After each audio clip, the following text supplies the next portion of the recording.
Hello. How are you guys tonight? I have glasses. So we are going to do a no-bake cheesecake, chocolate cheesecake. Super, super easy. I made one earlier. It's in the refrigerator. So I have my comfies on, my favorite sweatshirt. And I thought I would just come real quick before we eat dinner and show you how to make it. Super easy. So the first thing that I have is the recipe is on there. Oh, and I always like to say first off about the going live. Hi, Bonnie. So I have a text that I send out to everybody who signs up for it about 10 minutes before I go live. So if you already are on that, thank you, and give me a heads up. Thank you for sharing. And if you're not on there and you want to be part of the text, just put live or text on in the comments, and I will send you the link, and you just sign up, and then you get an automatic text. And if you're available, you can jump on and watch. And if not, you can always watch the replay. So one of my goals this year has been to share as much knowledge as I can about keto, low carb, and get it out there. But I have to have help to do that because I'm only one person. So I'd appreciate if you'd share if you're in a keto group or onto your page or whatever, and we can get it out there, how easy it is, how delicious it is, and share it with everybody. Okay? So let's start. I have the recipe here on my laptop, and I did include it in the descriptions up top. So super easy. The only thing that you're going to find is the measurements are kind of funky, so you're going to have to look those up. They are in grams and then teaspoons, and it's just kind of funky. So I had to break that down. Hi, I'm so glad you made it live. You got my text, good, yay. So let's start. I have almond flour. So the first thing that you're gonna do is put almond flour in a pan, and you're just gonna brown it. It's something I've never seen before, but it did work. So I have this on just a medium heat, not very warm. And we're going to just get that a nice golden brown. So in the pans, I already measured everything out and put it in the pans. I thought that would be just a little bit easier and make this go a little bit faster than if I was to measure everything out with you guys. So in this little pan here, I have butter and then powdered monk fruit. So they sell monk fruit, and you guys know I've talked about monk fruit before. They sell it in all kinds of different ways, but the ways that I bought it is powdered, brown, and then just regular. So it's the most one that has like the real sugar taste. I found that I like the best. And it is very good. It's good for you. It's made of plant-based, so it's the one I recommend. It's called monk fruit. So anyway, so you have cocoa in here. I have Kerrygold butter because that's what I use, and I trust that the best, and I recommend it. And then your powdered monk fruit, okay? So this is starting to brown up. You guys can see that. It just kind of tastes or changes the texture of it a little bit. And in the recipe it says to make sure that you don't skip this part, that it really is what makes it taste like a real crust. Okay? So you're just supposed to toast it lightly. The last one I got a little bit probably darker than I anticipated, but I have a bad habit of cooking on high. So I burn things all the time.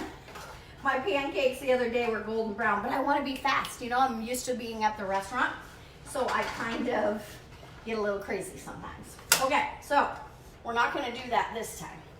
But as you can see how it gets dark pretty quick? So you just want it a golden brown. So in this, we have the cocoa that I was telling you about, the butter, a little bit of salt, just a pinch. And I, of course, use pink Himalayan like always. That computer's in my glasses, huh? So we're going to pour this in there. Earlier when they did this, I got it all over the floor. It was not good. I made one earlier just to make sure, because you have to refrigerate it for a little bit. So, or freezer. Doesn't matter. So we're gonna mix that up. This is gonna be what's considered the crust. And this is warm, so it kind of melts the butter. See how that's looking? And it tastes really good. So you're gonna kind of just manipulate that a little bit and make it a little crust. See how that's looking? Okay. And then I thought I would get fancy and use these wine glasses that never get used because I don't drink wine very much anymore. So I got that. And you're gonna pour that in here. And when I did it earlier, I kind of made a hole in the center for the mousse to go into when we're done with that. So you're going to just press that down. See how I'm pressing it against the sides and kind of just making a little funnel in the middle. Okay. There. See that?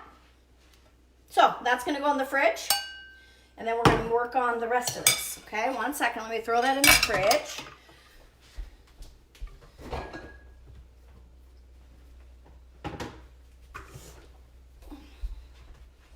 Okay, now, let me just make sure I'm doing this right. So that was the Oreo crust, okay? And now in the, this pan was the sour cream.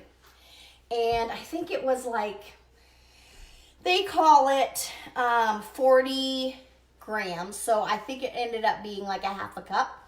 And you whip that to make it all just creamy. And I already used a sour cream that was kind of creamy, so I didn't mix it very long. But that's in this little pan to wait to mix in with the other ingredients at the very, very end. Okay, so now in this pan, I have the remainder of the ingredients. So I have the, again, Kerrygold butter, the cream cheese, the cocoa, and underneath here, you can't really see it, but there's more of that powdered monk fruit, okay? And that's all that goes in that. So we're gonna put that, we're gonna mix that. So I'm gonna get a little bit loud here, sorry about that.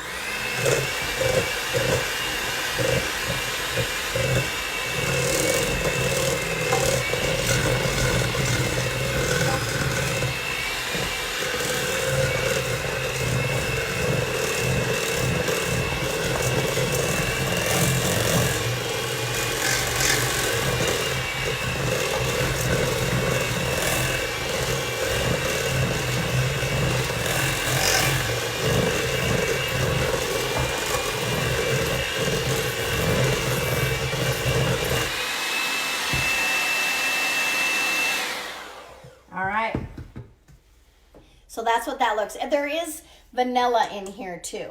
So I did forget to tell you that. Okay? Then you're going to take your sour cream and you're just going to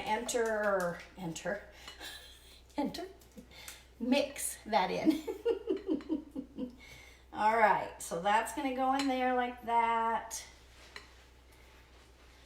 And that does say on the recipe that it's optional. Also, they say on there, coffee, instant coffee, and I'm sure that would kind of make it real rich tasting. I don't have any, so I just left it out, but it also said it was optional. But I thought the sour cream, for sure I wanted that in there, but I didn't really care about the coffee. And I could have brought some from the restaurant.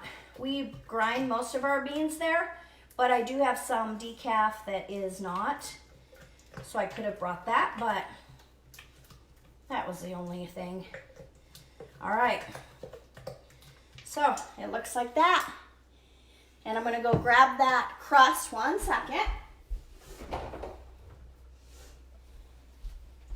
Now in the picture, it shows it piped in and to make it more fancy.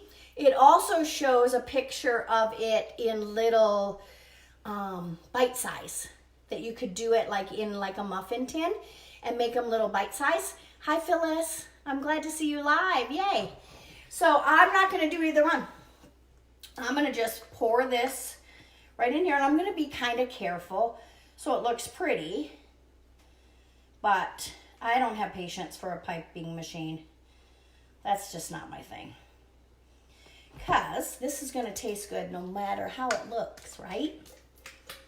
I'm kind of excited to try it. Okay.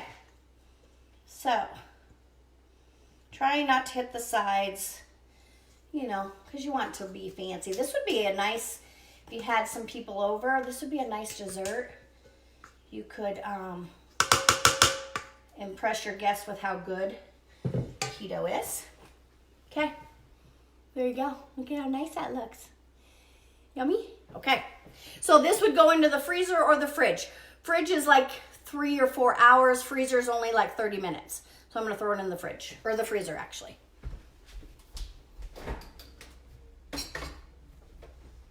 But because I cooked one earlier, I have one here.